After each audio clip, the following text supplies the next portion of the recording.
lagi dengan saya Saskia Revatunisa di channel YouTube aku, Saskia Revatunisa, dan episode tutorial and tips. Nah, kita manusia ini membutuhkan banyak sekali pikiran.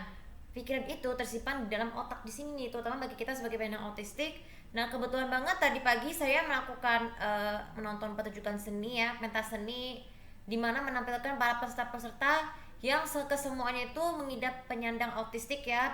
Tapi keajaiban itu mulai terjadi, guys. Jadi mereka tuh bisa memiliki bakat yang terpendam seperti bermain musik, bernyanyi, terus membuat film, membuat dokumen, terutama membuat puisi dan sebagainya. Itu aku beruntung banget bisa jadi bagian mereka karena mereka menggunakan otak tuh mengendalikan diri. Nah, tapi tips-tips cara untuk menggunakan konsep pikiran satu itu, inilah yang menjadi faktor penyebab mereka tuh bisa akhirnya berhasil ya, karena mereka tuh berlatih sepanjang hidupnya ya, walaupun mereka didiagnosa autistik, jadi mereka tuh bisa memiliki bakat yang luar biasa dibanding manusia normal lainnya ya.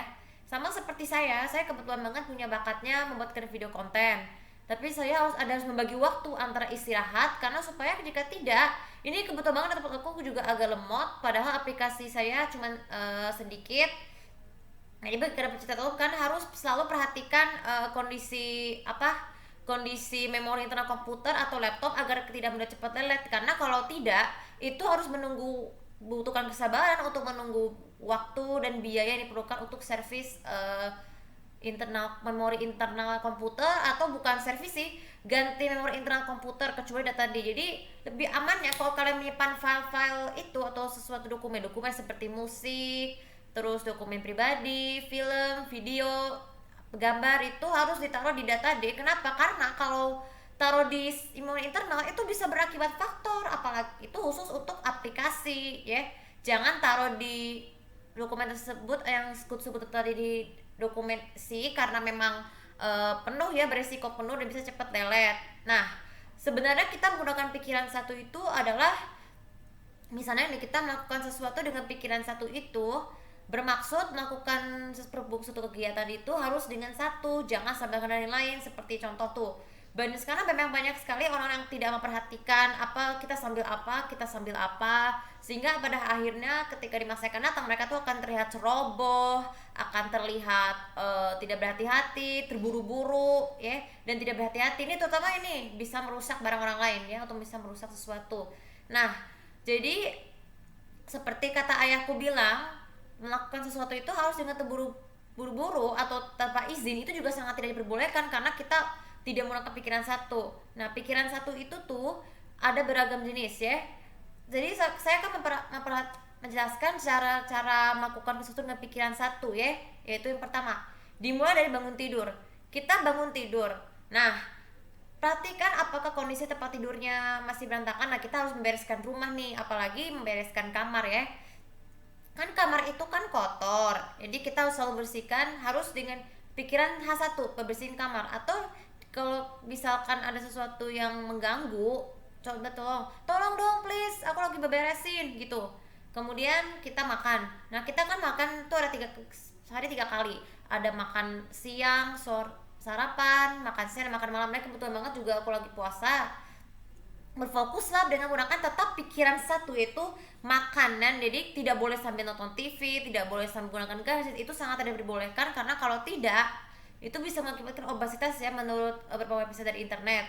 Kemudian yang ketiga, cara melakukan pikiran satu dengan menggunakan gadget. Sebenarnya menggunakan gadget itu kan yang variasi, cuman yang paling saya lakukan sekarang ini gini. Misalnya contoh, nonton TV, kalian bisa gunakan pikiran nonton TV, kecuali pada saat kita ada telepon atau mendadak, kita bisa di pause atau dimatikan dulu suaranya untuk bertelepon.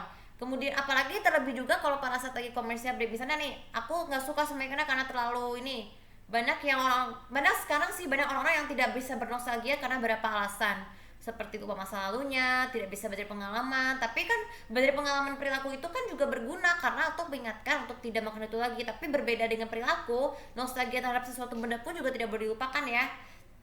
Itu dengan matikan suara, baru kita menggunakan HP dulu. Kalau ikannya sudah selesai, baru kita nyalakan lagi suaranya ya. Gadget tetap disimpan. Nah, kemudian tentang sholat. Nah, ini beribadah juga penting sekali untuk menggunakan pikiran satu, karena kita kan kalau sholat itu kan harus tenang, ibadah itu juga harus tenang ya. Kita harus berfokus dengan kiblat, ingat-ingat bacaan doa ya, baca doa sholat, terus gerakan-gerakan sholatnya, terus berapa rakaat, itu juga menggunakan pikiran satu ya. Apalagi pada saat kita membaca, kita kan membaca itu juga menggunakan pikiran satu, apalagi sambil itu kan juga nggak masalah kan, karena memang mendengarkan musik sambil membaca buku itu juga membuat perasaan kita lebih tenang. Apalagi mendengarkan musik tanpa lirik itu juga itu kan bermanfaat juga tuh menenangkan diri. Nah oke, itu pikiran satunya sangat penting. Aku menjelaskan kenapa pikiran satu sangat penting. Biasanya orang otistik itu kan pikirannya itu kan kemana-mana, cuman kata kata nasihat orang tua kalian tuh pikiran aku satu dengan pikiran satu, supaya itu bisa menjaga kesopanan ya, karena itu bisa menghormati norma kita ya, mengerti adab, bagaimana kita melakukan sesuatu dengan pikiran satu. Begitu juga beribadah, kita beribadah juga harus pelan-pelan, harus menggunakan pikiran satu, tidak boleh menghalang orang lain, agar ketika orang lain melakukan itu tidak boleh diladenin ya, karena kita harus dengan khusyuk. Apalagi mengaji dan membaca Al-Quran itu juga gunakan pikiran satu, agar kita tuh memahami apa yang kita baca ya. Oke, itu saja untuk video kali ini, semoga bisa bermanfaat ya. Jadi ingat, melakukan kegiatan atau sesuatu itu tuh harus dengan pikiran satu ya, tidak boleh melakukan hal-hal lain sambil melakukan hal yang lain, itu sangat tidak diperbolehkan, apalagi merusak norma dan adab. Oke, jangan lupa seperti biasa untuk komen, like, dan subscribe channel di bawah ini untuk mendapatkan informasi tentang aku. Oke, ini mungkin kayaknya aku harus beristirahat dulu supaya bisa tenang. Nanti saya akan ketemu lagi pas habis lebaran ya. Oke, terima kasih. Assalamualaikum warahmatullahi wabarakatuh.